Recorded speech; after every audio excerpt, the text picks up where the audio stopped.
Based on his final moments as seen in Godzilla vs. Destoroyah, today we're taking a look at the Super7 Ultimates 1200 degrees Celsius Godzilla figure. This is one of the most unique Godzilla figure releases I've seen in a long time, especially from a bigger company like Super7 as well. You definitely see those unique ones in Sofubi format, like from Medicom, that have come out in the past, but I've said this in a past video, but we really need some more skeleton Godzillas, and I think this figure is the exact reason why. We'll take a closer look at it in a minute, but a little backstory, I was hesitant about this release just because the previous Ultimates releases from Super7 were kind of hit or miss. Those early waves were not great. I had all of them pre-ordered at the time, and then something told me, why don't I cancel them? And I did. Who knows, maybe down the line I'll eventually get one or two just to see out of curiosity what they're like. But for this one, it was too cool to pass up on, and long story short, I'm so happy that I got this. At the time of this recording, it's actually the final day of 2023, so this is my last figure of 2023, and talk about ending it with a bang. This is a great release.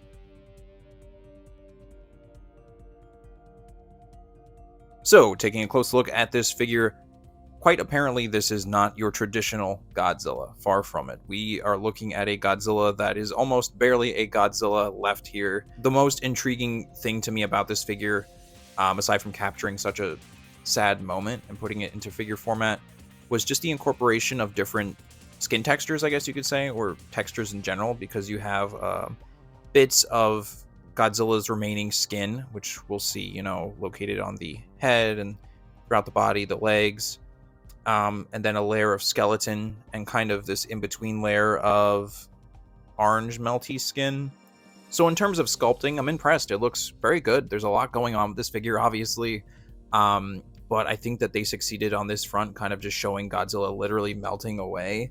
It's very well done, and as we pan through this figure, you'll see the different textures that are apparent. I really love this center chest section here that has that exposed skeleton with the rib cage, and there's even this kind of like greenish layer of I don't know what under that skeleton there, which is honestly pretty nasty. It's cool though. So the right side of Godzilla is much more intact than its left side. Beginning with the head here, you can see that charcoal skin on the right side that's still present, although there is a lot of melting orangeness going on around here. But I love the way that they really achieved this sort of dripping effect. This is really grotesque, I gotta say. I'm impressed on every level.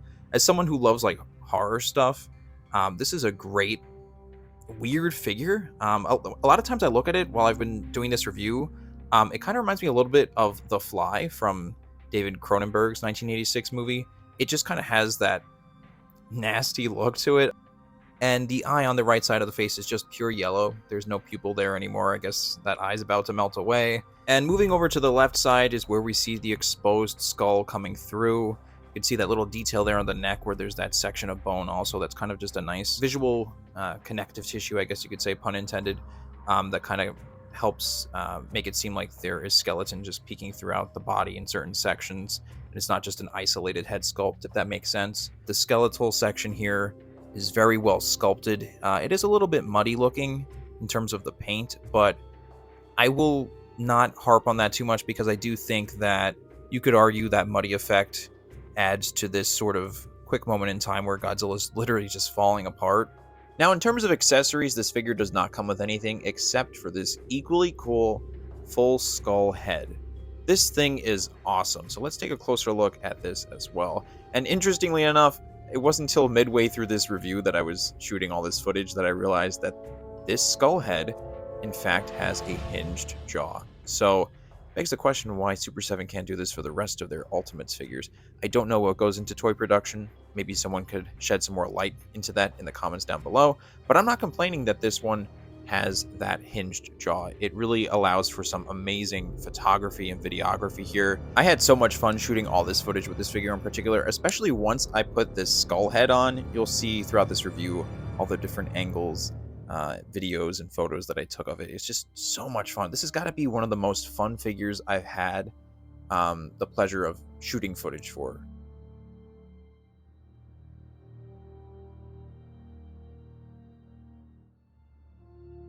But before I get carried away and ramble on about this figure, let's take a look at the rest of the sculpt here. So the overall silhouette of Godzilla looks very good. It's an impressive, hulking looking Godzilla, of course, representing that Heisei era of the character. But as much as I love this figure, it does have a couple of sections that I think are a little bit iffy.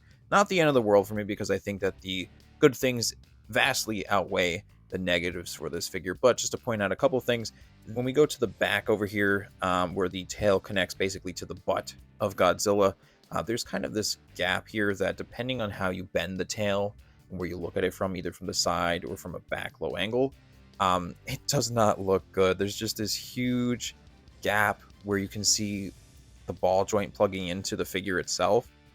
Not the end of the world for me, but it's just not great, because I know other companies have done tails for Godzillas and they don't have this issue. Really, the only other thing to me that is kind of not great is this Godzilla foot here compared to the rest of the figure. This foot, I think, is representative of what I dislike so much about these previous Ultimates Godzilla releases. In this charcoal paint, this sculpt is so soft looking, it just looks so cheap. And thank goodness this is the only section that really looks like this compared to the rest of the figure. Ironically, the sculpt for all this insanely detailed melting and ripped up skin is sculpted much better than the textured regular foot of Godzilla. It's easy to overlook though, and honestly I may wind up repainting that section to kind of just look a little bit more dirtied up, just to bring out those details, but I don't like that sort of almost glossy, cheap plastic appearance. But anyway, looking at the rest of the figure, the paint coincides very nicely with the rest of the sculpt. I guess I'll also point out that the legs and pelvis section do look a little bit softer in detail as well, but it's excusable, I think, because of this orange plastic and black paint. I don't know if these sections are reused from the molds used for the previous Heisei Ultimates releases. Someone who has maybe some of the other figures can comment down below, let me know. But this whole thing in general just is so impressive looking. I love the black sections mixed in with this orange, and I think what also elevates this figure as well is the use of some clear orange plastic in certain sections. It's pretty apparent on the upper neck. It's also, I think, present in this melting head sculpt, as well as the dorsal plates that are on the body of Godzilla, not on the lower tail. But when you shine it through light, and you'll see throughout the review that light does come through it a little bit, adds this natural glow. And looking at the back, these dorsals just look fantastic. This upper section of dorsals that are on the body of Godzilla look like, obviously they're melting too, but they almost kind of look like flames blowing in wind as well. And as you make your way down into the lower section, into the tail, you can see how these lower dorsals are still intact with some varying color.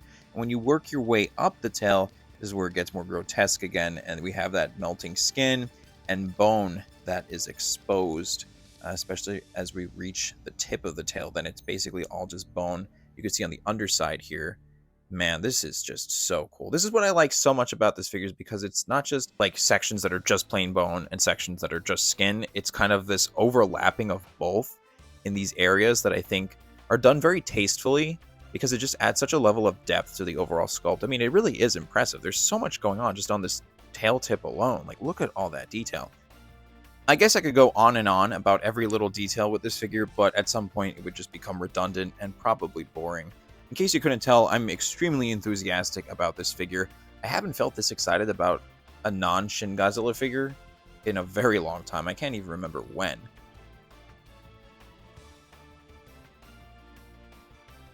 Now, in terms of articulation, this figure has quite a nice range of motion. I didn't count the exact number of joints that are on this figure because, honestly, I don't care enough to round that out. But it is pretty articulated. I think in the tail is where a lot of these joints come into play, because you'll see in this closer footage here that it's pretty segmented. And this allows for a great range of motion with the tail. And the more I've done this review, the looser the joints have become, in a good way, not in a bad way. That allow for pretty smooth motion. I would go so far to say as almost as smooth as a Monster Arts figure. Not nearly as smooth, but pretty good. The rest of the figure, of course, you know, your arms move. You could do a full 360 with them. The wrists are articulated. You could do 360s. The range of motion is a little different on the arms since they're not identical. The skeletal one, I think, has some more range of motion than the one that has the skin and muscle on it. I don't think it could go as far in as the skeleton one.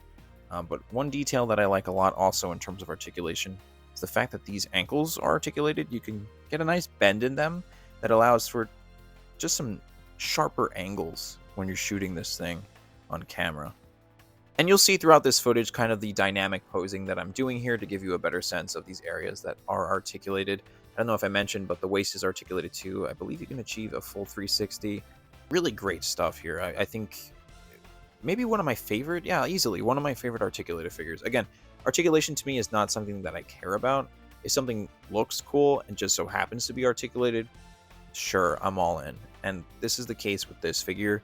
The articulation, I think, just adds a level of just, I don't know, greatness to this figure that you wouldn't really get from a statue. Not to say I wouldn't want like an X Plus version of this. That would be so dope. But I don't know. This is perhaps one of the best examples of what articulation does for a figure. It just makes it look cool from every angle.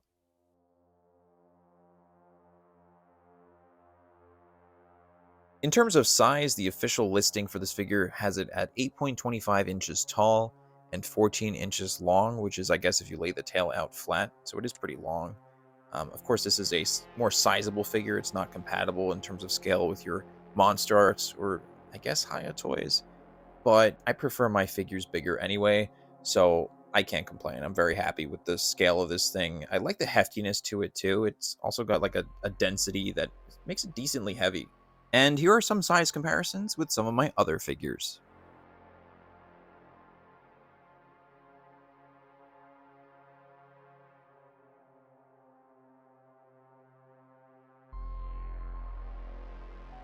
So what are my overall thoughts on this figure? Well, I think this is the biggest surprise for me of 2023 and certainly a great way to end the year in collecting. If you were kind of in the same boat as me and were hesitant about getting this figure because of the previous Ultimates releases, I'm happy to say that I think this figure is well worth it just for its aesthetics alone. I'm always looking for something unique in my collection, and this does not disappoint. And the quality really is there, despite those couple of small nitpicks that I pointed out earlier in the review. I do think that it's very easy to overlook because this thing is just so impressive, and I'm happy to say that Super7 did a really good job with this figure. When it comes to Heisei Godzilla figures, I'm very selective with what I get from that era because I feel like the Godzilla design, for the most part, is so consistent that it becomes very redundant to collect so many of them.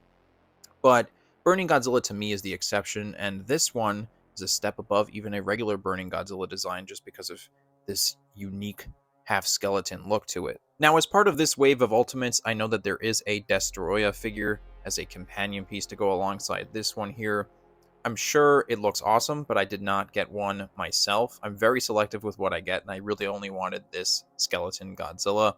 But I'm sure there's plenty of reviews out there to get a good sense of what the two of them would look like with each other. And just for some final thoughts with this figure and kind of the Ultimate series in general, I don't own any of the previous Ultimates figures, so I can only go based off of things I've seen, reviews, and a couple I've seen in hand. They've been very hit or miss. Like I said, the first couple of releases, not impressive to me at all, personally speaking. But if this figure marks an up in quality in this series, then I'm really excited to see what will continue in the future. I know they have a Space Godzilla planned, and I'm sure they will continue to put out more characters from the Heisei era and maybe even other eras in the future. And speaking of which, I guess this is a different era. The Godzilla -1 figure that was announced not that long back from Super7. If the quality is anything like this figure, then I'm really hopeful for it. I will, of course, have some reservations still until we get closer to that release and maybe see other images of it. We only have renders at this time that we can reference for that figure. But like I said, if the quality is anything like this, if the sculpt is, as good as it looks, then I think that we may have a really impressive -1 figure from this company coming, I think, September of this year. So we do have some time to go, but I'm looking forward to that one. As with all my videos, I love to hear your thoughts. So comment below. Do you have this figure? Do you have the Destoroyah as well? If you don't have any, do you have any previous releases, or are you planning on getting future Ultimates releases? Leave your thoughts below, and if you're new to the channel, please consider leaving a like, subscribing, and taking a look at my other Godzilla figure content on the channel as well. Lastly, thank you very much for watching, and have a good one.